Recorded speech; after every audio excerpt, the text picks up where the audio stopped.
শুক্রবারের বিশেষ আমল সমূহ জানতে চাই। শুক্রবারের প্রথম আমল হলো ভোরে ঘুম থেকে আগে আগে উঠা। দ্বিতীয় আমল হলো ফজরের নামাজ জামাতের সাথে পুরুষরা আদায় করা। কারণ নবী করিম সাল্লাল্লাহু আলাইহি সাল্লামের একটি হাদিস আছে, তিনি বলেছেন, আফদালুস সালাওয়াত সালাতুল ফজর মাআল জামাআতি ইয়াউমাল জুমআহ। সবচেয়ে উত্তম নামাজ হলো, যত নামাজ আছে এর মধ্যে সবচেয়ে উত্তম নামাজ হলো জুমার দিনে ফজরের নামাজ পুরুষরা জামাতের সাথে আদায় করা। এটা হলো যত নামাজ আছে এর মধ্যে সবচেয়ে শ্রেষ্ঠ মর্যাদার নামাজ। এর জন্য জুমার দিনের দ্বিতীয় আমল হলো ফজরের নামাজ জুমার দিন আপনার মহল্লার মসজিদে জামাতের সাথে পুরুষরা আদায় করা, মা বোনরা বাসায় আগে আগে আদায় করা। 3 নম্বর আমল হলো জুমার দিনের সবচেয়ে গুরুত্বপূর্ণ আমল, সেটা হলো জুমার দিনে জুমার নামাজ আদায় করা। এটা হলো জুমার দিনের সবচেয়ে ইম্পর্টেন্ট আমল, বাকিগুলা ফরজ না, এটা হলো ফরজ। এরপরে আসুন 4 নম্বর আমল হলো যে আমলটা সবচেয়ে বেশি করা উচিত জুমার দিনে, সেটা হলো দুরূদ পাঠ করা। কারণ নবী সাল্লাল্লাহু আলাইহি সাল্লাম বলেছেন, আকসিরু আলাইয়া মিনাস সালাতি মিন ইয়াউমিল জুমআতি ওয়া লাইলাতিল জুমআহ। তোমরা জুমার রাতে অর্থাৎ বৃহস্পতিবার দিবাগত রাতে এবং জুমার দিনে অর্থাৎ জুমার সারা দিন সূর্য ডোবার আগ পর্যন্ত শুক্রবারে এই পুরো সময় জুড়ে তোমরা বেশি বেশি দুরূদ পাঠ করো আমার প্রতি। তাহলে জুমার দিনের বেশি আমল করতে হবে, যেটা পরিমাণে, সেটা হলো কি? দুরূদ প্রেরণ নবী সাল্লাল্লাহু আলাইহি ওয়াসাল্লাম প্রতি। কয়টা আমল হলো? 4টা। এর পাশাপাশি 5 নম্বর আমল হলো জুমার দিনে আপনি গোসল করবেন, পরিচ্ছন্ন হবেন সুন্দর করে। এরপর আরেকটা আমল হলো আপনি উত্তম পোশাক পরিধান করবেন। আরেকটা আমল হলো আপনি সুগন্ধি ব্যবহার করবেন। আরেকটা আমল হলো মিসওয়াক করা জুমার দিনে, এটাও উত্তম। এবং আরেকটা আমল হলো জুমার দিন আগে আগে মসজিদে আসা। এটা হলো সবচেয়ে ফজিলতপূর্ণ আমল জুমার দিনের, এটাতে সবচেয়ে বেশি। জুমার দিন মসজিদে আগে আগে, যে যত আগে আসে তার মর্যাদা আল্লাহর কাছে তত বেশি থাকে। জুমার দিনের আরেকটা আমল হলো পায়ে হেঁটে জুমার নামাজে আসা। যথাসম্ভব বাহন, গাড়ি, রিক্সা ব্যবহার না করা। যদি দূরে যেতে হয় তাহলে গাড়ি পার করে ওখান থেকে পায়ে হেঁটে আসা অন্তত।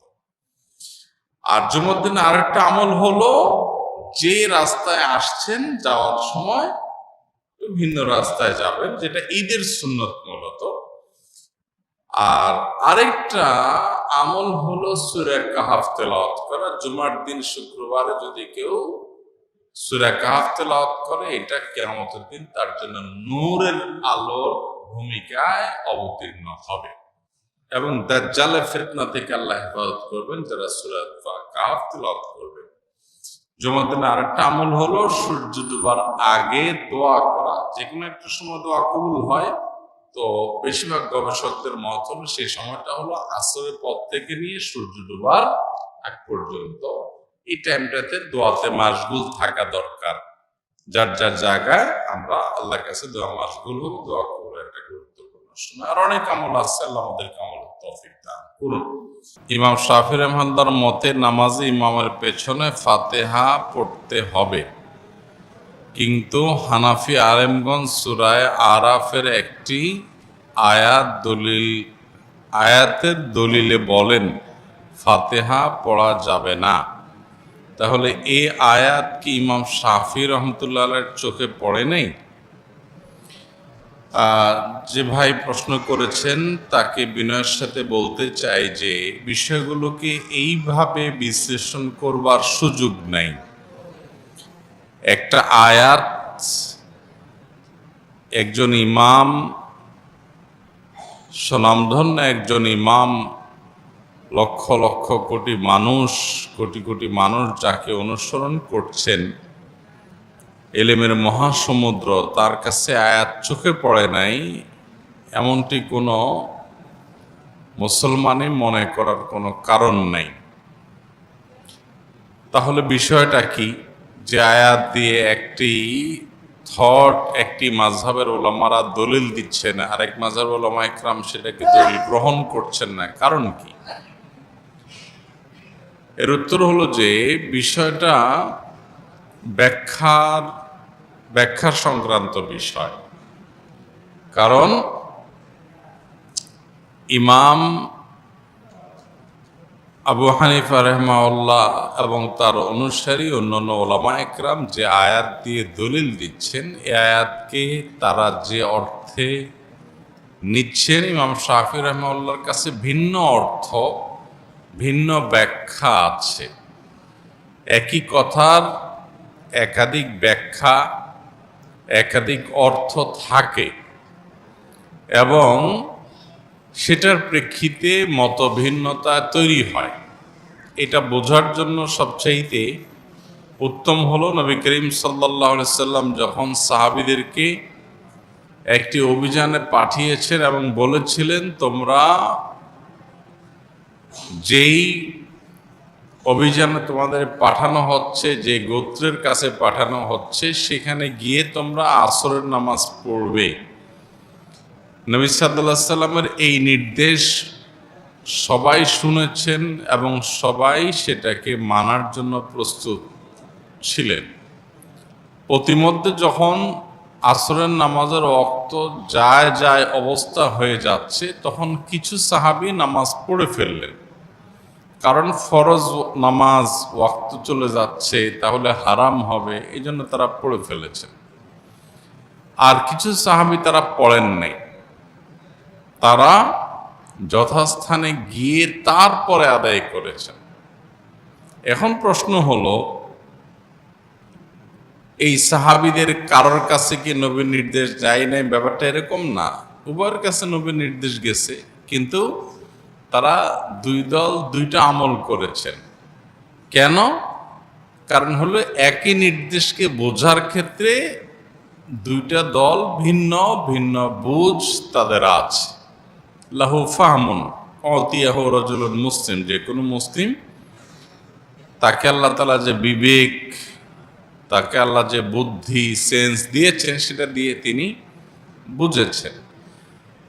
এখন যে সমস্ত সাহাবীরা আসর পড়েছেন, তাদের যুক্তি ছিল যে নবী সাল্লাল্লাহু আলাইহি ওয়াসাল্লাম আমাদেরকে তাড়াতাড়ি যেতে বলেছেন যাতে আসর সেখানে গিয়ে পড়া যায়। এর মানে এইটা না যে ওয়াক্ত শেষ হয়ে গেলেও আমরা নামাজ পড়ব না। তো এই জন্য নবীজির নির্দেশের মানে হলো তাড়াতাড়ি যাওয়া, যেন আসর সেখানে যে পড়া যায়। ওয়াক্ত চলে গেলে আমাদেরকে নামাজটা আগে পড়তেই হবে, সেজন্য তারা নামাজ পড়ে ফেলেছেন। আর যারা নামাজ ওই জায়গায় গিয়ে পড়েছেন ওয়াক্ত শেষ হওয়ার পরে, তাদের বক্তব্য ছিল নবী সাল্লাল্লাহু আলাইহি ওয়াসাল্লাম আমাদেরকে বলেছেন সেখানে গিয়ে আসর পড়তে, অতএব আমি সেখানে গিয়ে আসর পড়ব। তার কাছে আল্লাহর পক্ষ থেকে ওহী আসে, অতএব ওয়াক্ত আছে কি গেছে সেটা আমার দেখার দরকার, নবীর নির্দেশ মানাটাই আমার কর্তব্য, আমি সেটা করেছি। দুইটাই আপন জায়গায় সঠিক। নবী সাল্লাল্লাহু আলাইহি ওয়াসাল্লাম এই সংবাদ শোনার পর দুই মতের উপর আমল করা কাউকেই তিনি ভৎসনা করেননি, তার মানে উভয়টাকে তিনি অ্যাকসেপ্ট করেছেন। তো কোরআন এবং হাদিসের ক্ষেত্রে মুজতাহিদ ইমামগণ যখন কোনো ইজতিহাদ গবেষণা করে কোনো আয়াত থেকে, কোনো হাদিস থেকে কোনো মাসআলা উদ্ঘাটন করেন বিভিন্ন মূলনীতির আলোকে, তো সেটা একই আয়াত থেকে একাধিক ব্যাখ্যা, একাধিক অর্থ, একাধিক বিশ্লেষণ, একাধিক মর্ম, এটার ভিত্তিতে একাধিক মত সৃষ্টি হতে পারে। এক্ষেত্রে আমরা যে নিউজগুলোকে এত সহজে কনক্লুশন নিয়ে আসা, এত সহজে যোগ বিয়োগ করে ফেলাটা, এটা হলো আমাদের জ্ঞানের স্বল্পতার কারণে, কিংবা আমরা পুরো বিষয়টাকে ভালো করে না বোঝার কারণে। অতএব এই সমস্ত বিষয়কে কেন্দ্র করে সম্মানিত ইমামদের সম্পর্কে আমাদের কোনো অশ্রদ্ধা যেন না হয়, সেটা কোনো ইমামের প্রতিই না। এমনকি কারোর মতের উপরে যদি আমরা আমল নাও করি, তারপরও আমরা তার মতকে শ্রদ্ধা করতে হবে, কারণ তিনি তার এই মত প্রকাশ করতে গিয়ে যে ইজতিহাদ করেছেন, এটার কারণে আল্লাহর কাছ থেকে তিনি সওয়াব পাবেন, বিনিময় পাবেন। তো আমি সমালোচনা করে গুনাহগার হওয়ার সুযোগ কোথা থেকে থাকে?